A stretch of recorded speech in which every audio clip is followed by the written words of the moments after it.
Donc on va voir comment étudier les positions relatives de deux droites à partir des représentations paramétriques. Et on va faire les exercices tout de suite, c'est parti. Et donc, on vous demande d'étudier les positions relatives, dans chacun des cas, des droites D et D', dont on vous donne les représentations paramétriques. Et je rappelle les positions relatives possibles. Et comment on va faire dans ces cas-là? Donc des droites, il n'y a pas 50 000 positions relatives. Soit elles sont coplanaires, c'est-à-dire qu'elles sont dans le même plan, et si elles sont coplanaires, il y a deux possibilités. Soit elles sont séquentes, c'est-à-dire qu'elles se croisent dans un point d'intersection, soit elles sont parallèles. Donc, soit elles sont confondues, donc on voit qu'une droite, soit elles sont strictement parallèles, on voit les deux droites parallèles. D'accord? Donc, on aura parallèle, confondu ou strictement parallèle, séquente, ou soit elles ne sont pas coplanaires. Donc effectivement, elles ne se croisent pas parce qu'elles ne sont pas dans le même plan. Donc, en fait, quand on demande d'étudier la position relative, la première chose qu'il faut faire, c'est regarder si elles sont parallèles. Et donc, vous allez regarder si les vecteurs directeurs sont collinéaires. D'accord? Si c'est le cas, vous regardez si elles sont parallèles ou parallèles confondues. Parallèles confondues, c'est un point de l'une appartient à l'autre, une fois que vous savez qu'elle est parallèle. D'accord? Si elles ne sont pas parallèles, d'accord? Dans le cas où les vecteurs directeurs ne sont pas collinéaires, c'est-à-dire qu'elles ne sont pas parallèles. Soit elles seront séquentes, soit elles seront coplanaires. Et donc on va chercher un éventuel point d'intersection. S'il n'existe pas, elles seront non coplanaires. S'il existe, elles seront séquentes et on l'aura. Et donc quand on regarde le petit 1, on voit que la droite D admet pour représentation paramétrique x égale 2t moins 1, y égale 1 moins 4t et z est égal 3t plus 2. Et D', elle admet comme représentation paramétrique x égale moins 2t, moins 2 moins t' sur 3, y égale 3 plus 2 tiers de t', z égale 1 demi moins t' sur 2. Et donc, je vais trouver les vecteurs directeurs de chacune des droites. C'est simple. Pour avoir un vecteur directeur de D, je vais regarder ce que j'ai devant le T. Donc j'ai 2, moins 4, 3. Donc U de coordonnées 2, moins 4, 3 est directeur de D. Et V de coordonnées moins 1 tiers, 2 tiers, 1 demi est directeur de D'. Bon. La question qu'on va se poser, c'est U et V sont-ils collinéaires? Donc, se poser la question, est-ce qu'ils sont collinéaires? C'est se poser la question, est-ce qu'il existe un réel K tel que U égale K fois V? Autrement dit, j'aurai 2 égale moins 1 tiers de K, 4 égale 2 tiers de K, et 3 égale moins 1 demi de K. Si je trouve le même K partout, c'est OK. Si je ne trouve pas le même K, c'est qu'ils ne sont pas collinéaires. Donc, je trouve K égale moins 6 à chaque fois. Donc, ça signifie quoi? Que U égale moins 6V. D'accord? Et si U égale moins 6V, ça veut dire que U et V sont collinéaires.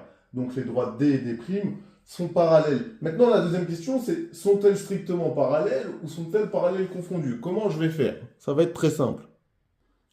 Nous, on sait que D' passe par A de coordonnées moins 2, 3, 1. Évidemment, quand vous prenez ici, là, où il n'y a pas les T, vous avez moins 2, 3, 1, et évidemment qu'elle passe par ce point-là. Ça, c'est quelque chose à savoir, vous avez une représentation paramétrique.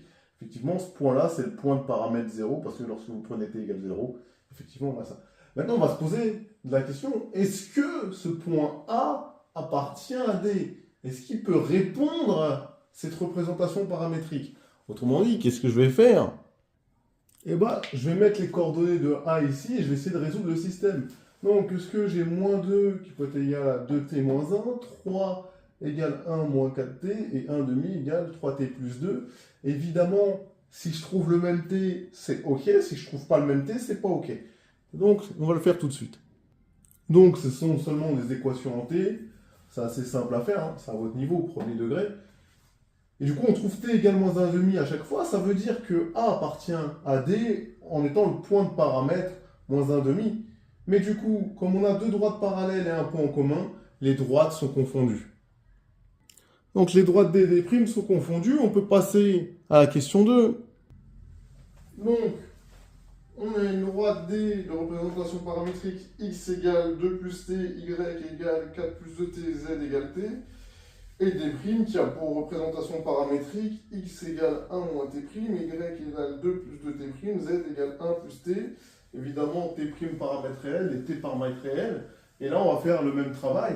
La première chose qu'on va regarder, c'est les vecteurs directeurs. Donc, j'ai U de coordonnées 1, 2, 1 qui est directeur de D. Et V de coordonnées moins 1, 2, 1 qui est le directeur de D'. Et donc, je vois tout de suite qu'ils ne sont pas collinaires. Bon, je vais pas le rédiger avec des cas, je vais donner une autre rédaction pour que vous voyez un petit peu ce qu'il est possible de faire.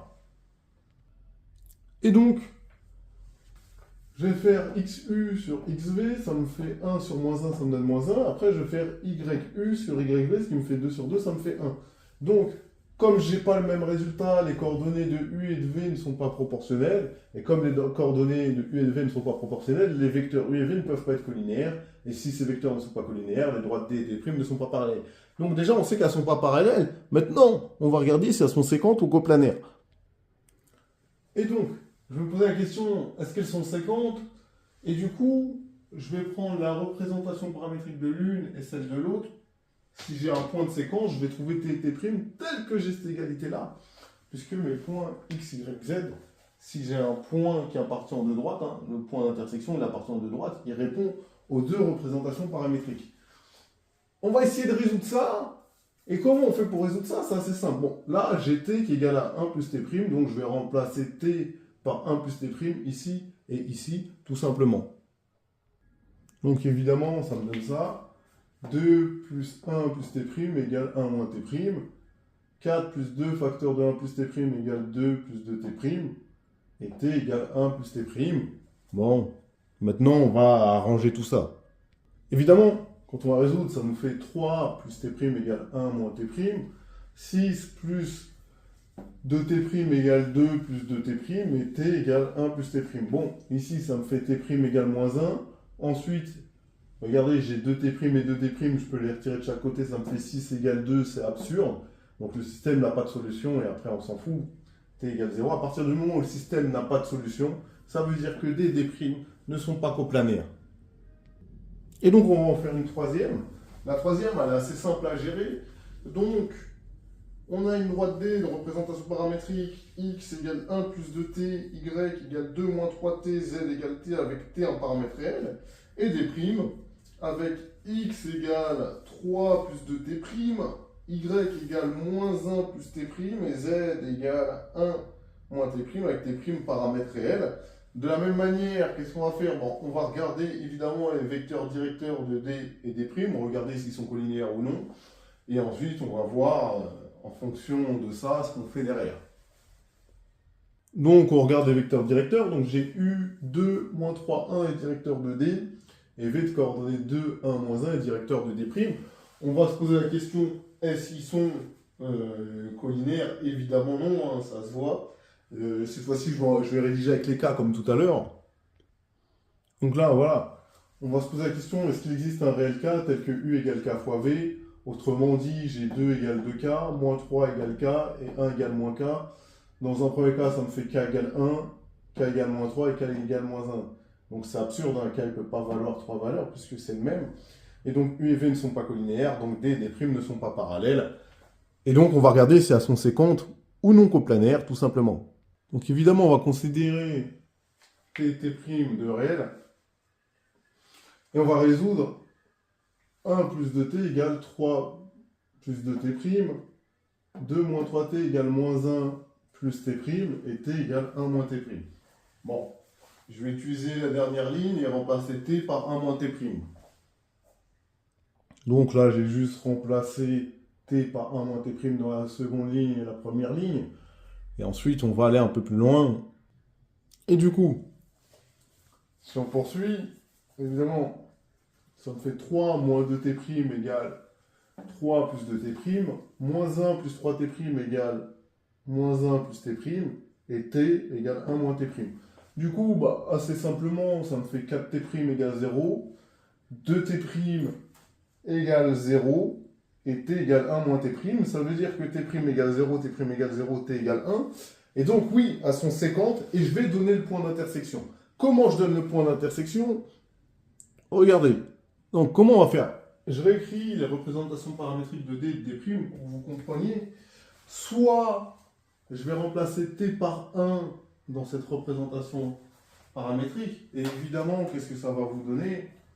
Bon, ici, ça va me donner x égale 1 plus 2 fois 1. 2 fois 1, ça fait 2. 1 plus 2, ça me fait 3. Y égale 2 moins 3 fois 1. Parce que mon t vaudra 1, ça fera moins 1. Et z égale 1. Si vous préférez travailler avec la représentation paramétrique de d', vous remplacez t' par 0, mais vous allez trouver la même chose, hein, quoi qu'il arrive. Bah, évidemment, vous n'êtes pas dupe. Si t' égale 0, ici, ça me fait 3. Y, ça me fait moins 1. Et z, ça me fait 1. Et heureusement. Donc, non seulement d et d' sont séquentes, mais leur point d'intersection, qu'on va appeler i. Donc, on va dire d et d' sont séquentes en i, d'accord, le i, et on va donner les coordonnées de i, donc ce sera 3 moins 1, 1. Voilà ce qu'on a pu voir, comment déterminer les positions relatives de deux droites à partir des représentations paramétriques.